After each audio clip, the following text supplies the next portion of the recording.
Go. Hello, this is Vernon with the Daily Bread Homestead. My daughter Shortcake is the videographer today, and she's going to shoot the video of how we make our tomato cages. We don't use the ones from the store. Why don't we use the ones from the store, Shortcake? I don't know. Alright, well, we don't use the ones from the store because they're basically cheap junk. So we actually make our own. We use the remesh that we get, Video Person, from the store, and that's what we make them with.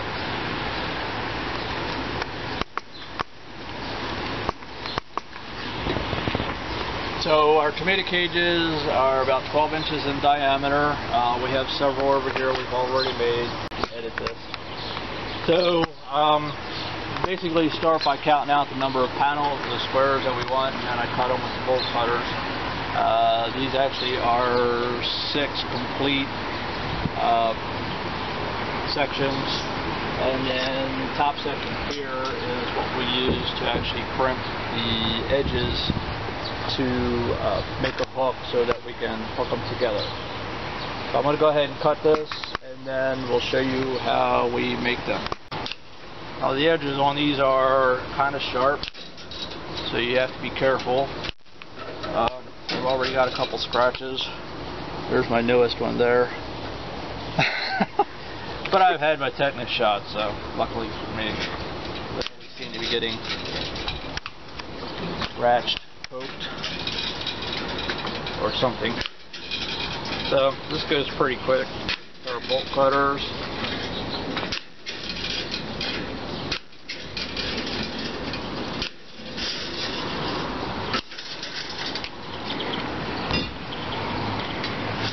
That's kind of what it looks like.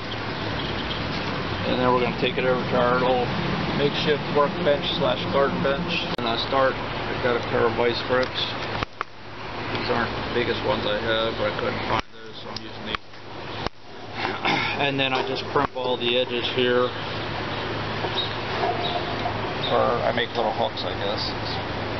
They're not crimped, I suppose. I did make some bigger ones with J-clips.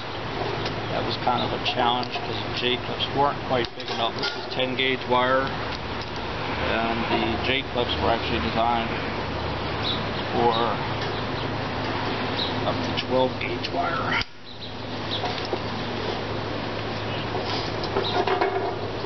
So the main thing here is just try not to get scratched. I can make one of these in about 10 minutes. We'll probably edit this video down so you don't have to watch all 10 minutes of it. That will be the missus' job.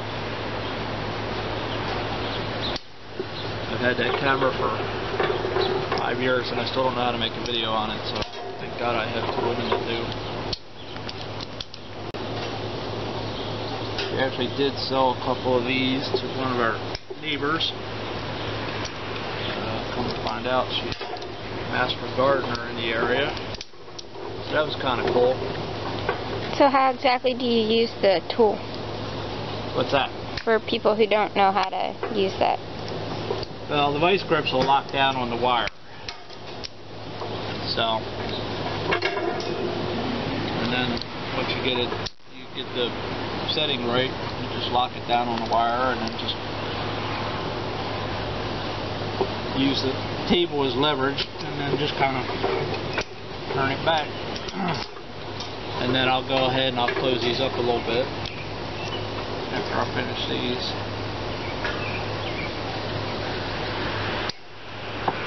So they're actually pretty easy to make. The wire itself, you can buy the panels, but they're kind of expensive. The roll comes, well, they're 5 feet tall this way.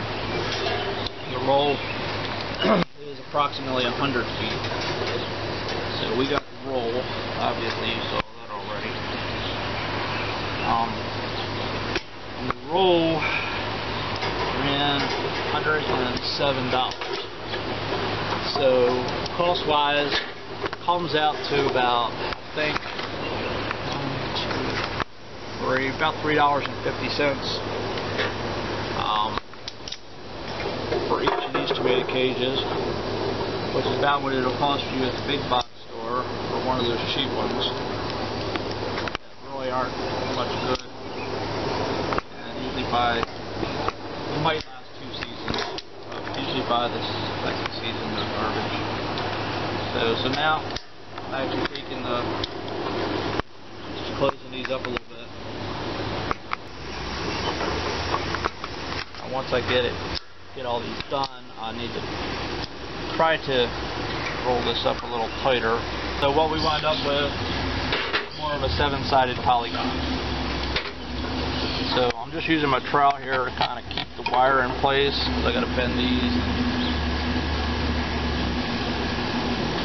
So all I'm trying to do is just make it a little easier. Close it up. In the wintertime, you could always undo these and kind of nest them inside each other, or you could just pile them up. So now I'm just going to try to bend it up a little bit. So I have to find some place to store them because our wonderful county that we live in doesn't understand gardening, or, well, they don't understand much of anything, to tell you the truth. We have a lot of trouble with our county people around here. They don't understand what buckets can be used for flower pots, things of that nature. So I'll probably have to find a place to hide these over the winter. Either that, or I have to go to the county office and explain to them what they are. Alright, so we've closed that up. And I usually start from the middle. So we got our hooks here. And I start from the middle. Just kind of pull them in, and once I can get 2 of them started, the rest goes pretty easy. So when I do them on this side, I put the hook on that side of the wire, so it's on this side of this wire. I don't know if it makes a difference. And then on the other side, these hooks down here are going to go on this side. So they're kind of pulling against the end, I think. At least that's my theory. Since I'm making them, it works for me. So, and then I'm just going to kind of Give me a sec. press it down a little bit. You got it? Yeah, I just wanted to show them that. So. Alright, so I'm just going to press it down a little bit. And then, that's what we got. So that's our tomato cage. Again, it took maybe about 10 And that is minutes not to make. standing up. This is... They're pretty sturdy. Alright, give me a sec. Hold it there. I need to go to further video.